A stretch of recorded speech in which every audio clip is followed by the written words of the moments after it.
Hello guys, welcome back. और आज हम लोग वापस से पेटेंट का समझ रहे हैं सेक्शंस को। मैंने चैप्टर 5 कर लिया हुआ था पिछले अपने क्लास में। आज हम लोग चैप्टर 6 करेंगे, विच इज़ एंटिसिपेशन। स्टार्ट करने से पहले मैं ये बताना चाहूँगी आप लोगों को कि इसका फॉर्म भरने का डेट एक्सटेंड हो गया है। So if any one of your colleagues, your friends have missed out on the opportunity of filing this form, तो आप कर सकते हैं। उनको बता सकते हैं कि वो भर सकते हैं। It is till 15th of March, सो 2 दिन है। और किसी का मिस हुआ हो तो वो कर सकते हैं if this opportunity they were wanting to do and they have missed it on. तो यहाँ अब हम लोग शुरू कर रहे हैं एंटिसिपेशन। बहुत इम्पोर्टेंट टॉपिक है ये। क्यों इम्पोर्टेंट है?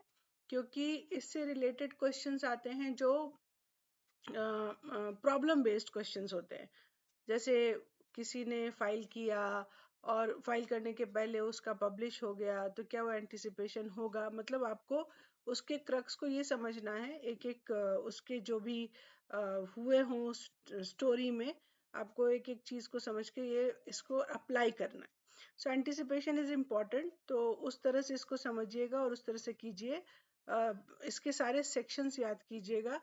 इसके लिए वो ये इम्पोर्टेंट हो जाता है। तो यहाँ हम लोग स्टार्ट करते हैं एंटिसिपेशन। हमने पहले भी इसके बारे में पढ़ा था 13 में कि क्या होता है एंटिसिपेशन। और आप ये भी जानते हैं कि पेटेंट तो उसी को मिलता है जिसमें नोवेल्टी हो। तो अगर नोवेल्टी चाहिए तो हम लोग प्रायर आर्ट चेक करते हैं। अगर प्रायर आर्ट ऑलरेडी है तो फिर नोवेल्टी नहीं रह जाती है, तो ये एंटिसिपेटेड हो जाता है। तो ये पर्टिकुलर जो चैप्टर है, ये बता रहा है कि कब कब एंटिसिपेशन नहीं होगा। That is why this becomes important. तो आप इसके सेक्शंस याद रखिए और किस किस सिचुएशन में नहीं होगा, इस बात को कोरिलेट कर पाइएगा।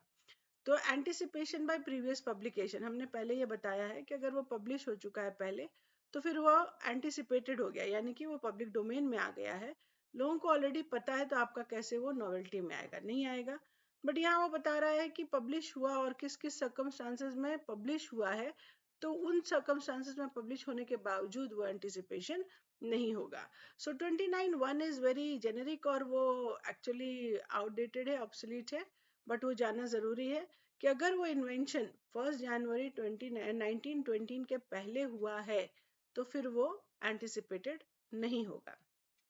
सेकंड में बहुत सारा पार्ट्स है, देखिए इसमें एंड दिया है, तो मतलब कि वो इसके साथ में अप्लाई होगा।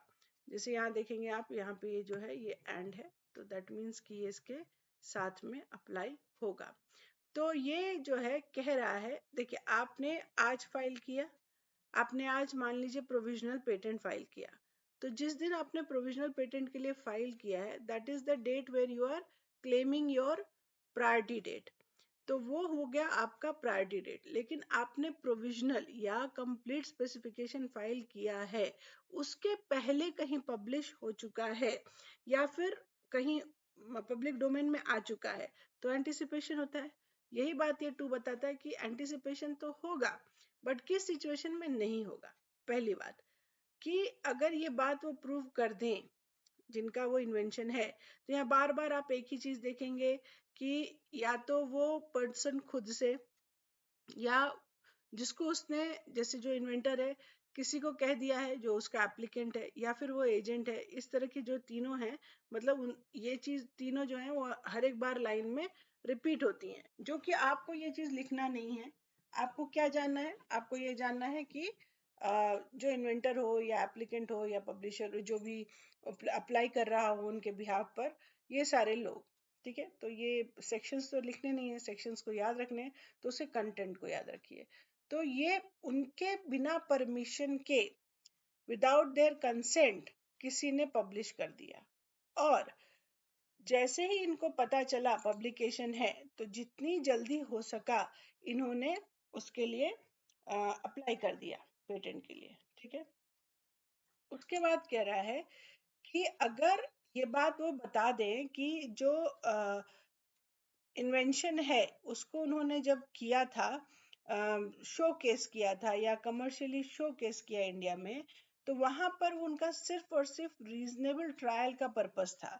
ऐसा नहीं था कि वो उसको मतलब कमर्शियली यूज कर रहे हैं और कमा रहे हैं उससे या बेच रहे हैं वो प्रोडक्ट, ये नहीं है। It was only for a reasonable trial, तो फिर वो एंटिसिपेशन नहीं कहलाएगा। दूसरा यानी कि इसी का 29 का 3, where a complete specification is filed in pursuance of an application for patent made by a person being a true and first inventor, या फिर जिनसे वो derive कर रहा है, उसको वो complete specification में अगर आ गया है तो वो anticipated नहीं कहलाएगा।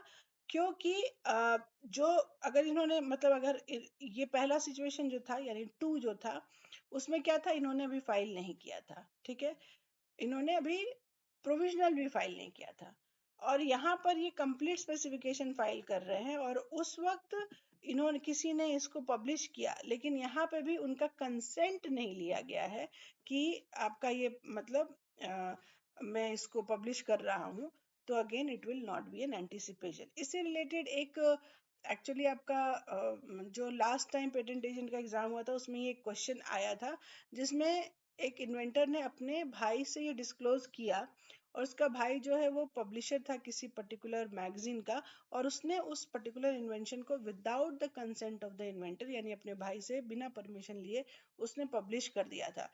तो ये सिमिलर सिचुएशन है, मतलब इस तरह के क्वेश्चंस आते हैं, मैं ये बताना चाह रही हूँ आपको। उसके बाद 30 कहता है कि गवर्नमेंट जो है उसको इन्होंने बताया है, कम्युनिकेट किया है, ठीक है। अब ये कई बार ऐसा होता है कि आप देखेंगे गवर्नमेंट जो है कभी कभी कुछ अनाउंसमेंट करती है, जैसे रिसेंटली एक not only government like any person who is authorised by the government, वो कुछ कुछ ऐसे अनाउंस करती है कि अभी जो जैसे ग्रीन एनर्जी आई है, और एक इन्वेंटर जो है उन्होंने ऐसा इन्वेंशन किया है जो कि मे बी हवा से कुछ निकाल के और वो यूज हो सकता है as a substitute to petrol, या इस तरह। जैसे अभी रिसेंटली कुछ न्यूज मैंने पढ़ा था जिसमें था कि अब हाइड्रोजन के मदद से ट्रेन्स चलेगी। तो क्या हुआ, यहाँ पे इन्वेंशन में भी गवर्नमेंट को उन्होंने बताया है। तो गवर्नमेंट को अगर पता चल गया या गवर्नमेंट ऑथराइज्ड पर्सन को, तो यहाँ पर भी वो एंटिसिपेशन नहीं कहलाएगा। एंटिसिपेशन बाय पब्लिक डिस्प्ले, क्योंकि वो पब्लिकेशन था जो अभी तक आप पढ़े थे, यानी 29 was all publication, 30 was government को कम्युनिकेट किया, 31 क्या है, पब्लिक डिस्प्ले किया, यानी कि किसी में भी कोई ऐसा कोई सेमिनार चल रहा था, या फिर कोई मेला लगा था, ट्रेड फेयर लगा था, या फिर इंडस्ट्रियल कोई इन्वेंशंस का एक प्रोग्राम था जिसमें सारे इन्वेंटर्स को बुलाया गया था, या फिर कांग्रेस ऑफ जैसे होता है ना साइंस कांग्रेस होता है, उस तरह की चीजें थी, उसमें इन्होंने अपने इन्वेंशन को डिस्प्ले किया है, ठीक है। तो वो उस तरह के एग्जीबिशन जिसको कि गवर्नमेंट ने ऑथराइज किया है एग्जीबिशन को, और उसको अपने ऑफिशियल गैजेट में उन्होंने डिस्प्ले किया है कि हम ये एग्जीबिशन करने वाले हैं, वहां पर अगर किसी ने डिस्प्ले किया है तो फिर वो जो है एंटिसिपेशन नहीं कहलाएगा। मान लीजिए इन्होंने वहां पे डिस्प्ले कर दिया, वहां पे बहुत सारे जर्नलिस्ट बैठे हैं, उन जर्नलिस्ट में से किसी ने because of his display of his invention उसको पब्लिश कर दिया, तो यहाँ पर उनका कंसेंट नहीं लिया गया है, और वो पूरा जो है डिस्क्रिप्शन ऑफ द इन्वेंशन इन्होंने पब्लिश कर दिया।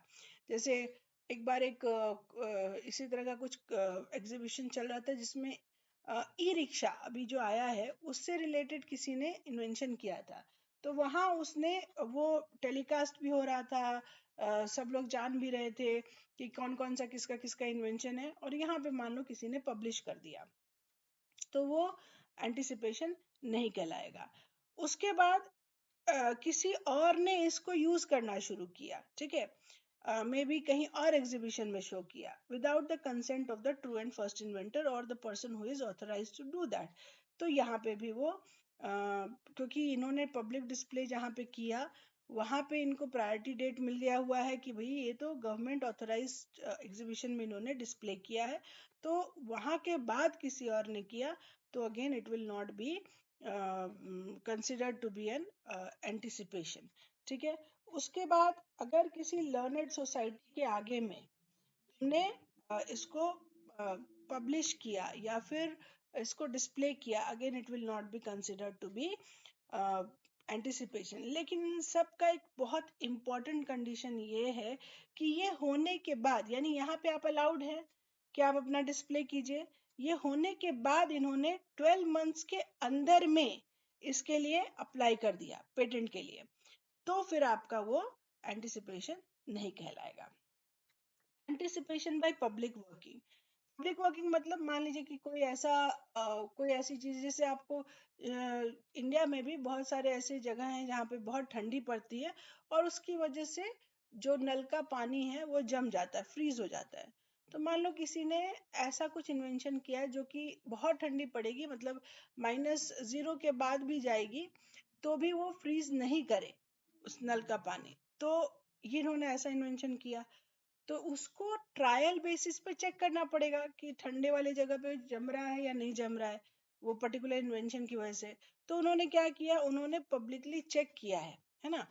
तो जैसे एक बार उसमें क्वेश्चन भी था जिसमें बोल रहे थे कि किसी ने पाइपलाइन में कुछ चेक किया और वो पब्लिश करने, वो पेटेंट के लिए अप्लाई किया। तो उसका कोई नेबर था, उसने उसको ऑब्जेक्ट किया ये कह के कि ऑलरेडी जो है ये मैंने इसका पब्लिक डिस्प्ले देखा है, तो ये मतलब पब्लिक डोमेन में आ गया।